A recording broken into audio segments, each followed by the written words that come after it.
remembering.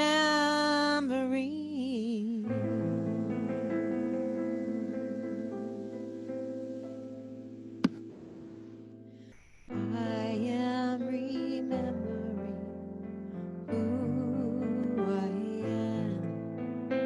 I am remembering who I am. I am remembering. I am remembering.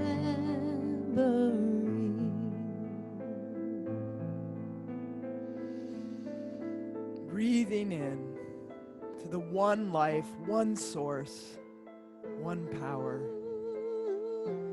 Right now, I am remembering this truth.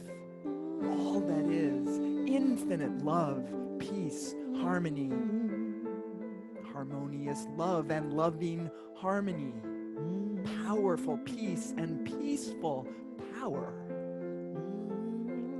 Always available right here, right now, because this is the truth of me. This is the truth of anyone who can hear these words, and even those who can't. For all we are is this power, this presence, this love. And remembering this truth expands it in me and all of us even more. And so I open to the beauty of this morning. I open to the connection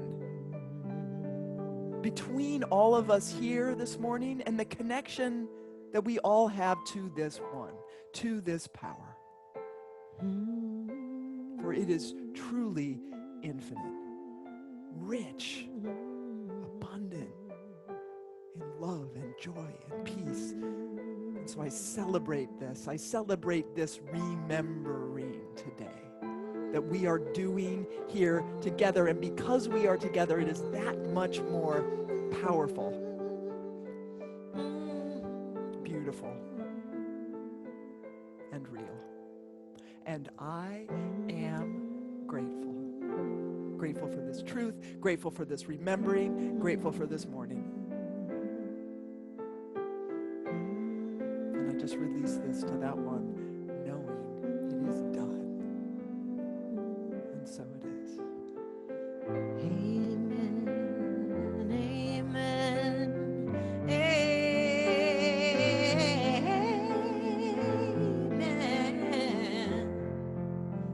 amen. I am remembering who I am.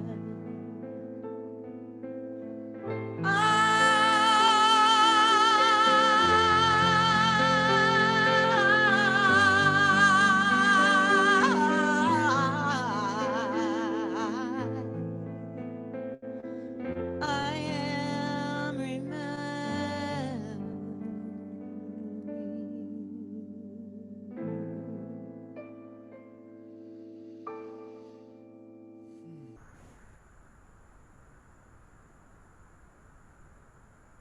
Amen.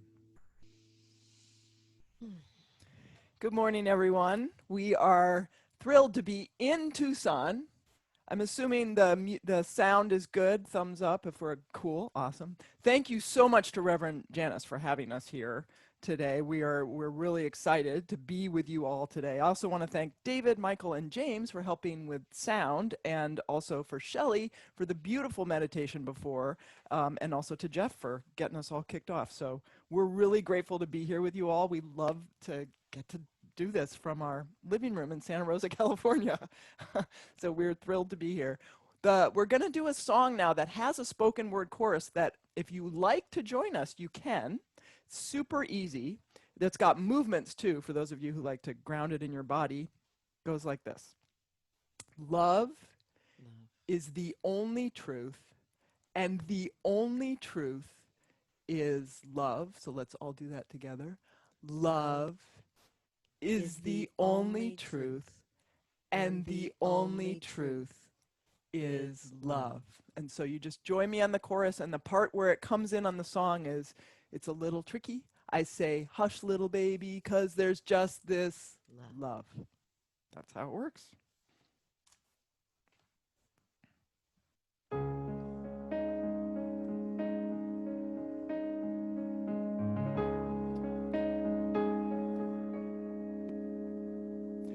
Here's something that isn't true. There aren't 24 hours in a day. I mean, there are, but only because we say so. Because thousands of years ago in ancient Egypt, someone stuck a stick in the ground and watched the shadows to try and measure the arc of a day. And don't get me started on this trip called time, the trippity-slippity thing that doesn't exist in the first place. I ain't no Einstein, but I tell you what, there's only one thing that's ever stuck that doesn't need a stick in the ground for me to trust it. Hush, little baby, 'cause there's just this love. Love is the only truth, and the only truth is love. Love is the only truth, and the only truth is love. When I let go of all that I believe, what isn't left is true. Release the stories of things I see. All I see is you. In the spaces between starlight, in the shelter of the dark, in the memories of sweet goodbyes beating up my heart. It's you.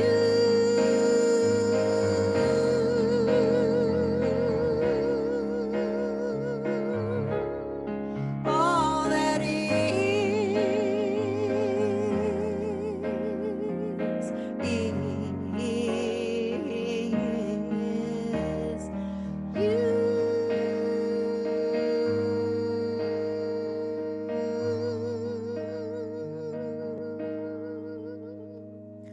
Here's something else that isn't true. What we call love, right?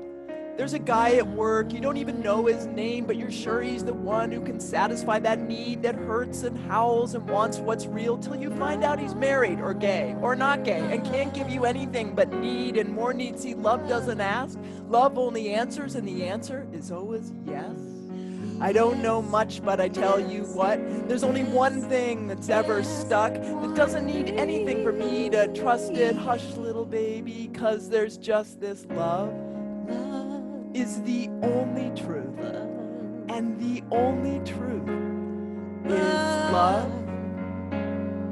Love is the only truth, and the only truth is love. when I let go of all that I believe. What isn't left is true. Release the stories of things I see. All I see is you. In the spaces between starlight, in the shelter of the dark, in the memories of sweet goodbyes, breaking of my heart. It's you.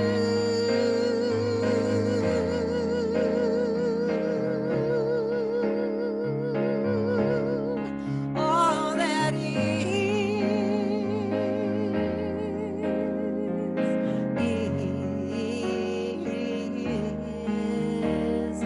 Love is the only truth, and the only truth is love.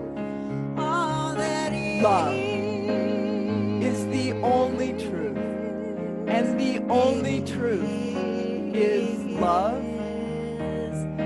Love is the only truth, and the only truth is love. all that Love is the only truth, and the only truth is love.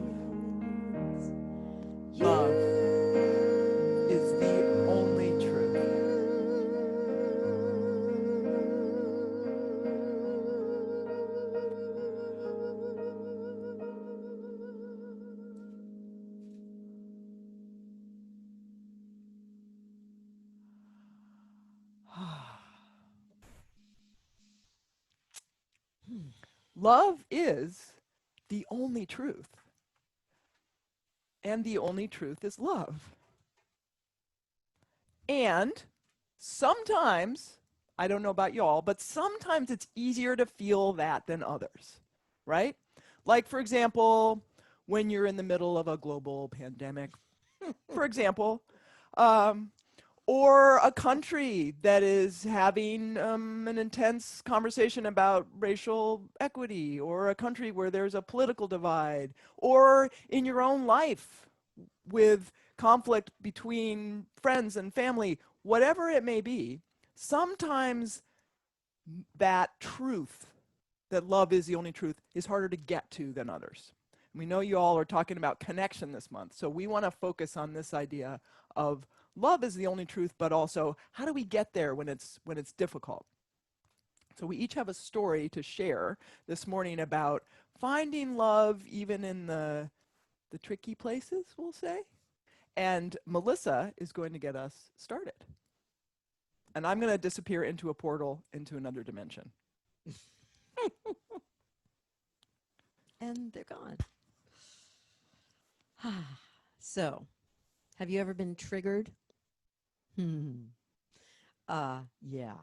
And I'm talking about like triggered. My definition is based on the facts and the information of the circumstances of what are happening. We react with a little extra reaction, right? So, like these days, of course, there's plenty to be triggered about. I'm thinking for me. And it's just like in life too, right? Like someone cuts us off on the freeway, or we're a person is in front of you in the 15 item speedy checkout, and they have 18 items in their cart. Not that we're counting. And you go ballistic, right? That feeling inside where you're just like, oh my, and even if we don't express it outwardly, maybe we can't even let go of it. Like we just, it like keeps going for hours or maybe days in this case of a pandemic, for instance, right? So that's that kind of triggered, right? And I used to, God love me, I used to live like always. I lived like that. I like to say I was trigger happy minus the happy, kind of trigger unhappy. And everything triggered me, and most things made me angry. That was most of my reaction. Victim, righteous victim. That was my like my comfy spot, right? So, how do we know if we're triggered? We have that reaction that is comes comes after a belief that we don't necessarily have in conscious mind, right? We can know in our philosophy, thank God, literally thank God, that we know that if we are feeling that toxic kind of bad, that kind of trigger, that toxic feeling, I use that word specifically because for me it's toxic in any direction. Anger, self-hatred, whatever it may be, toxic, that's the key, right? And when we are feeling that kind of toxic trigger, it's about a belief, and it is the belief is a lie. That's the reality. If we are feeling toxic bad, we are believing a lie. Now, one thing I like to say here is a little shout out for grief, because I always have to, grief to me is like its own little island. It has its own little planet.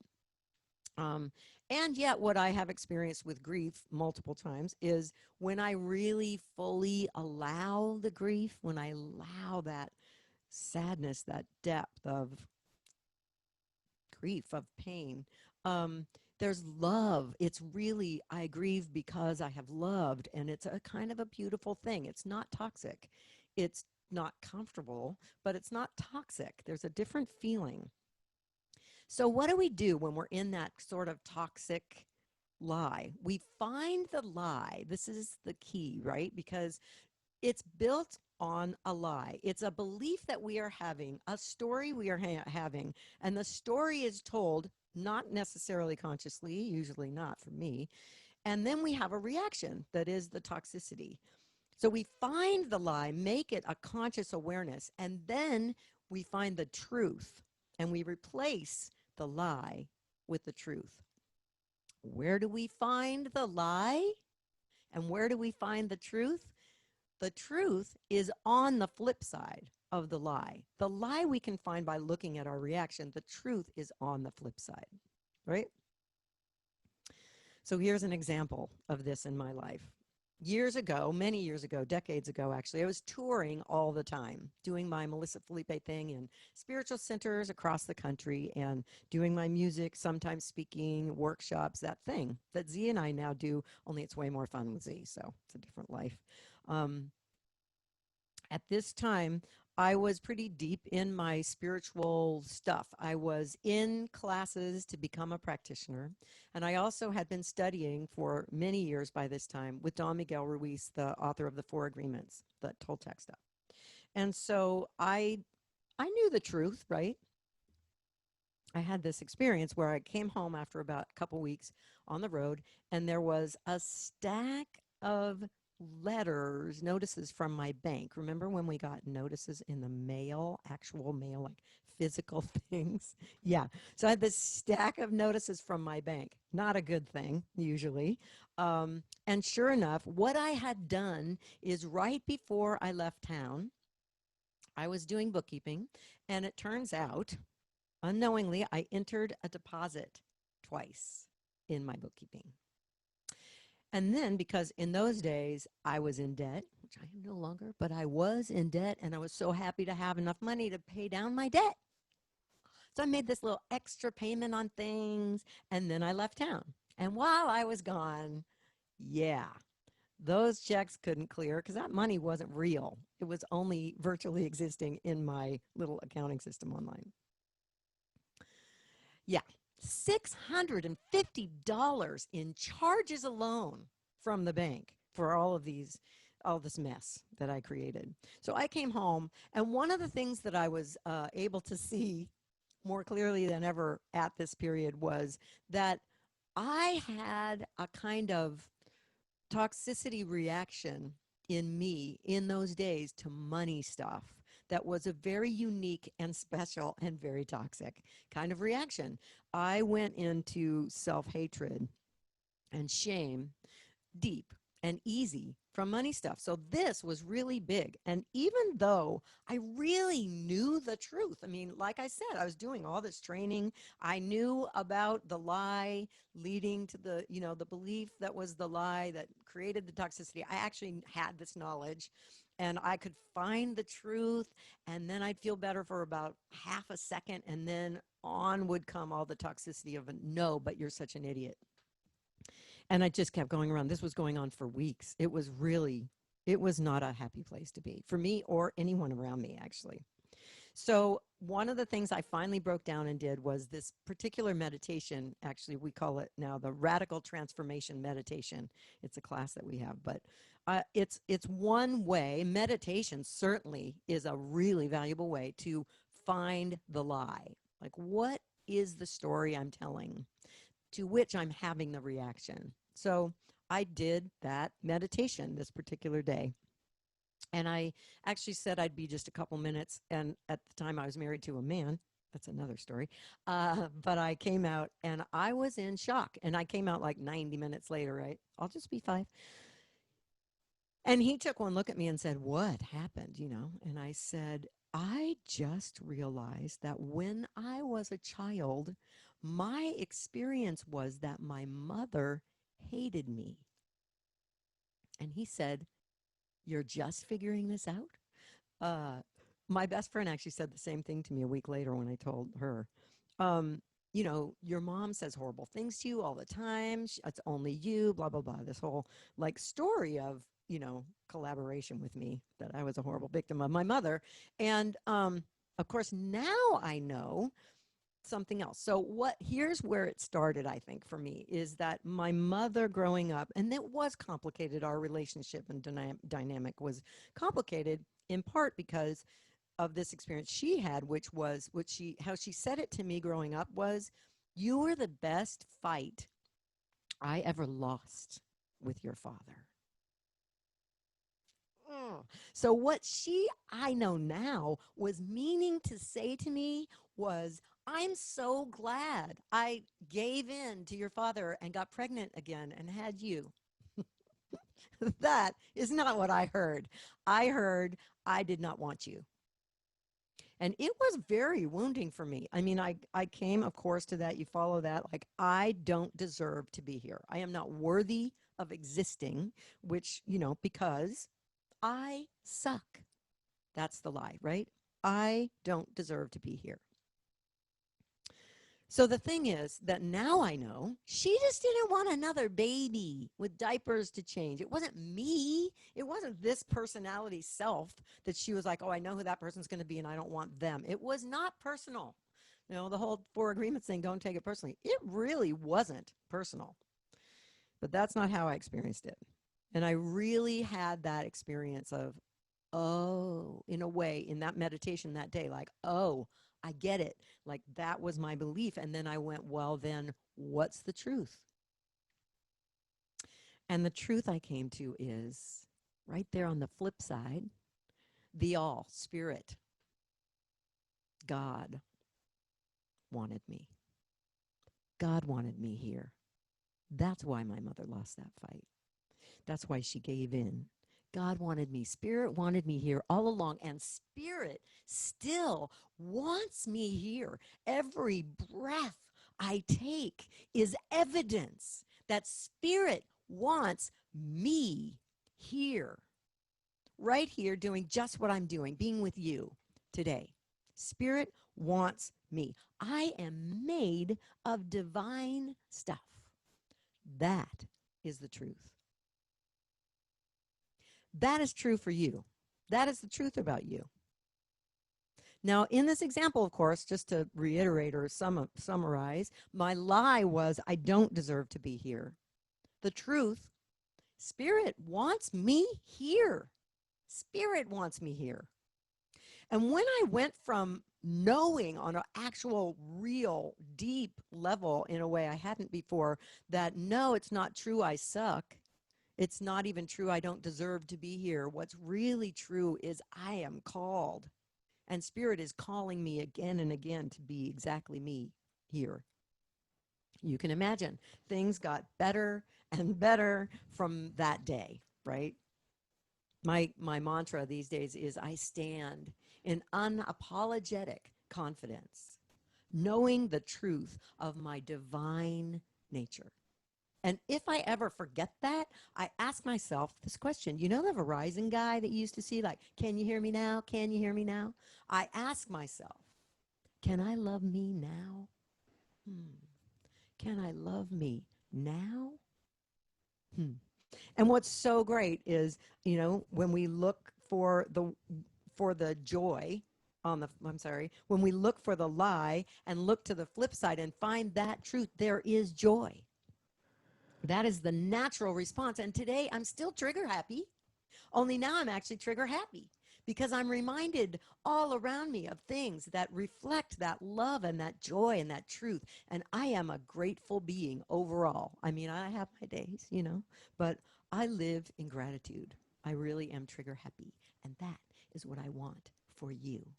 And so to make you more happy, I give you my wife, Z. Back from the portal. It was great. There were snacks. Yeah. Okay, so Melissa's talked about that finding love for ourselves, finding the love, checking on the flip side. I want to talk about other people. What happens when we add that added component of other people? All right. And in order to do this, I'd like to share a story I call the spiritual retreat from hell. Yeah. Okay. So this was a bunch, like over a decade ago. It was a while ago now. Melissa and I went on a spiritual retreat. We were participants at this retreat, and it was held at a resort where we all had our own rooms, hotel rooms. It wasn't, sometimes those retreats have like Boy Scout camp beds and stuff, but this was pretty nice. We all had our own hotel room, and we all met in this common room. So we go there, and I didn't know anybody there other than Melissa. So I was a little apprehensive. We all got together the very first night, and we're all meeting each other. Now, I should say that this was a women's retreat, and I am biologically female. I was qualified to be there. And I identify as gender rich. Whole lot of gender going on, right? So, and at the time I didn't even use that term, but I know that for me, for example, if I go to a grocery store and the checker says, "Can I help you, ma'am?" I'm actually surprised because it's usually, "Can I help you, sir?" Also, women's bathrooms. Oh, those are fun. Now, I like to bring Melissa with me to show that I'm pre-approved, right? Like, I'm good. And I also do this because this is my girl face. This is my boy face. So I put on my girl face, I bring Melissa with me, and I stick out, you know, what little I have. And usually that's good. But more than once, a woman has screamed at me in a woman's bathroom, and like not in a good way, not like, "Oh, Z, I'm so happy to see you." No, like no. So yeah. So now I'm totally good with myself, with my gender expression now. But 10 years ago, I wasn't all the way where I am now. And so to be at this retreat with women who didn't know me, I was nervous. Are they going to freak out? How's that going to go? Well, it seemed fine. We're there the first night. We do all our getting to know you kind of things, and we all go back to our room. So Melissa and I go back to our room, and Melissa went right to sleep. She always knocks right out, and I usually takes me longer. So I'm lying there, and I realize, oh, that I can hear women talking in the next room. You know, sometimes they just have a door in between the rooms, and the door's locked, but you can still hear pretty clearly because it's just that door. So I'm lying there. I'm like, oh wow, I can hear them talking, and I think they're from the retreat. And oh, yeah, they're talking about me. Oh, two voices. One of them is saying, "I don't understand why she has to look like a man. I don't understand why, if she hates men, she has to look like one." Now, you know, you think of things later, like I could have been like, "I don't hate men, I'm part guy myself," you know, but no, I didn't think of that at the time. I'm just lying there. And you know how we know people talk about us, but to actually hear it, to actually hear what people are saying, it was kind of like a kick in the gut. And hey, I'm a good metaphysician. So I knew even then, in that moment, here I was at this retreat, worried about what the women were going to think of me, and I was attracting a situation where I was finding out exactly what one person thought about me. I also know, and I even knew then, that beating ourselves up for what we're creating with our consciousness is really, really, really, really not helpful. And it's best to stay in a place of curiosity and openness. Because I know, and I know you know, that sometimes things happen, hello COVID, that seem to be the worst thing ever, that end up having all kinds of amazing benefits that we can't see at the time. I knew that even then. So I'm just trying to stay, okay, just stay open. Although, next morning, I got to say, we go to the morning, gathering, and I'm scanning the room, trying to figure out who that voice belongs to. And there were actually two women who had the same voice, which was kind of a problem for me because I did not know which one to hate. Did I mention this was a spiritual retreat? Yeah. So I'm not feeling the love. I'm not feeling the connection to my fellow sisters. Yeah. Now, eventually, I did figure out who it was because they were right next door to us. So at some point we had a break or something. We all went back, and I was able to say to this woman, who was one of the two, by the way, you know, there's just a door between us, and you can actually hear pretty well into the other room, so we can hear everything you're saying. And it didn't bring me the satisfaction I thought it would to let her know that I had heard, right? Also, now that I know who it is, I can see her, and I can see that she's a few decades older than I am. And so back when she was growing up, there weren't a whole lot of gender-rich folks roaming freely. Like, no, not a lot of that. So it was different for her. And I also learned that she grew up in a pretty religious family. So again, not a lot of this, right? And I also kept thinking about what she said, because everything she said that I had heard started with, I don't understand why, right? I don't understand why she has to look like a man, right? She was saying, I don't get it.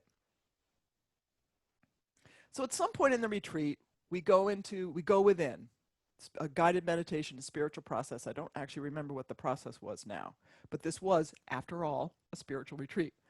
So we go within, and because I'm a meditator and I'm used to that space, I was able to get there, to this place of love and connection. And in that place, I'm thinking about my friend who's triggering me so much, and I'm thinking, you know, it doesn't feel good to not be loving, right? That's why we all want to be in love. It just feels good. It's a off. We feel unconnected. It doesn't feel good. And I'm thinking, if she had her choice, really, she wants to love me, right? She wants to love me. The lie was she wants to judge me. And that's what I was stuck in. She wants to judge me. But the truth is, she wants to love me. And from that place, it was like a mantra I just said again and again. And I was able to get to a true place of forgiveness, not like fake forgiveness, like, oh, I'm so much better than you that I forgive you, right? No, this was like, oh, I get it. I get it. She wants to love me. And not only that, I want to love her. Because really, let's face it, I was being all judgy about her being judgy, which really made me double judgy, which really isn't, it kind of sounds like an ice cream cone, right? I'll take a double judgy with a sugar cone. But like, no, not good, not a good taste, right? So she wants to love me, I want to love her, and I want to love me.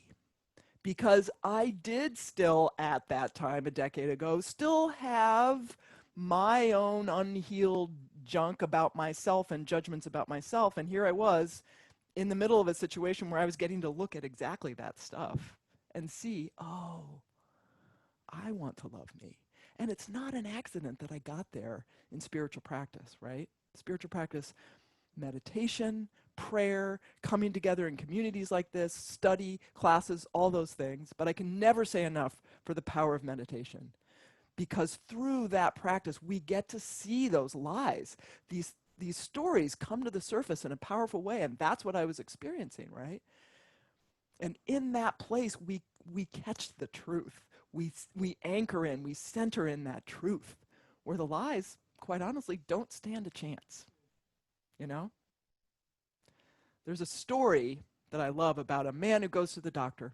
He goes to the doctor and he says, "Doctor, I hurt all over, like all over." The doctor says, "Well, can you be a little more specific?" And the guy goes, "Yeah, like right here. Oh, right there on my temple. Oh, it hurts so much. And let's see what else. Oh, my chin right there. Oh, ow. Where else? Oh, my shoulder. Oh, right there. Ow, ow, ow." And the doctor says, "I think I see what's going on." She examines him and she goes, "Here's the thing. You have a broken finger." So when we look at life with a fractured lens, everything hurts. Everything hurts, right? But when we tap into the truth, we see the lies for what they are, and we find the love, the truth on the flip side. We see that they want to love you. You want to love them. You want to love you. Anchoring in that truth through spiritual practice, we see indeed that love is the only truth. And the only truth is love. Take a breath with me. And now Melissa's going to lead us through a little practice to help remember the truth. So I invite you to close your eyes and take a deep breath.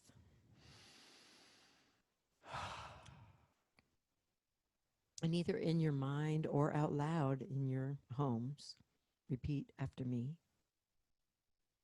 Every breath I take Every breath I take is evidence that Spirit wants me. Is evidence that Spirit wants me.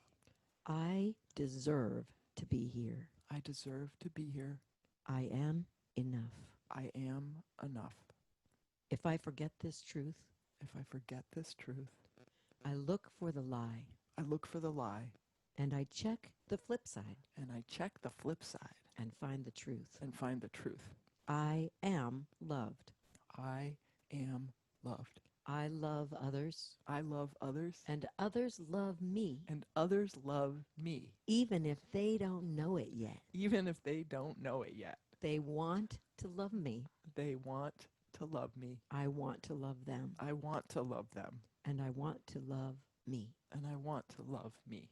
And so I stand And so I stand in unapologetic confidence, in unapologetic confidence, knowing the truth knowing the truth of my divine nature, of my divine nature, because I rock, because I rock. and you rock. And you rock. We all rock, We all rock. because Spirit rocks. Because Spirit rocks. And so it is. And so it is. Let us pray.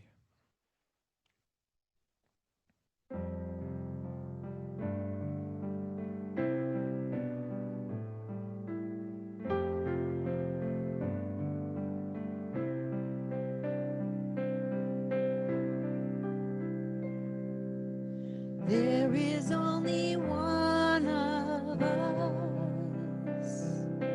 In your eyes, it's me I see. There is only one of us. You are my reflection. There is only one.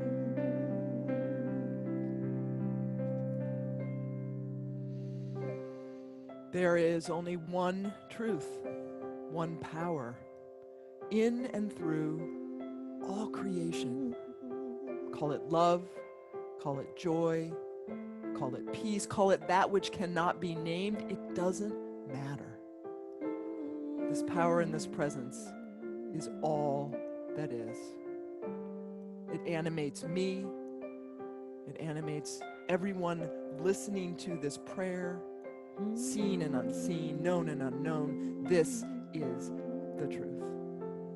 And so I claim and affirm for everyone hearing this prayer today that we anchor in this truth, this love, this connection that we all share. Connection to Spirit and connection to each other.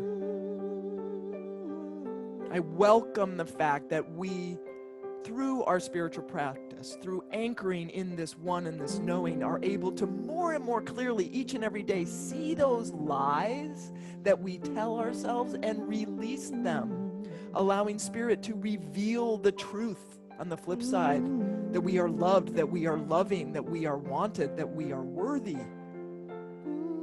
This is true of everyone on this beautiful, beautiful planet of ours. And as we anchor ourselves more and more deeply and more clearly every day in this knowledge, we bless everyone we come into contact with. And this blessing moves out in waves of joy and bliss and peace, enveloping the world, the universe. And I'm grateful for this transformation. Oh, it is so good. It's better than I can even imagine right here, right now. And I can imagine it pretty good. It's better than that. And so I just release this back to Spirit, who takes it, who says, yes, absolutely yes. I say yes. Spirit says yes. Everybody says yes.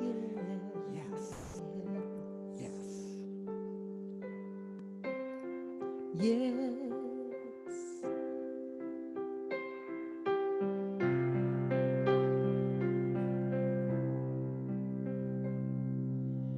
There is only one of us. In your eyes, it's me I see. There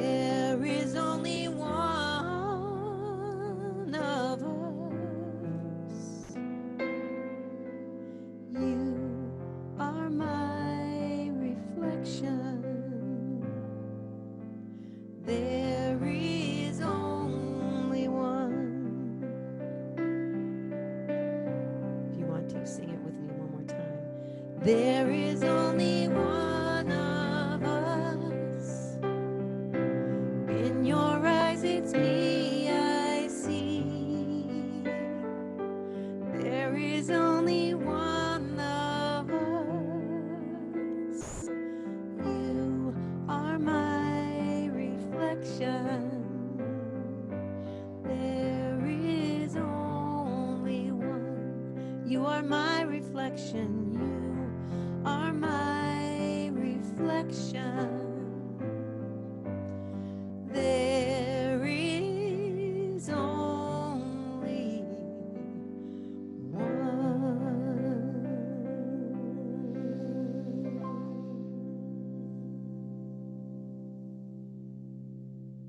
And so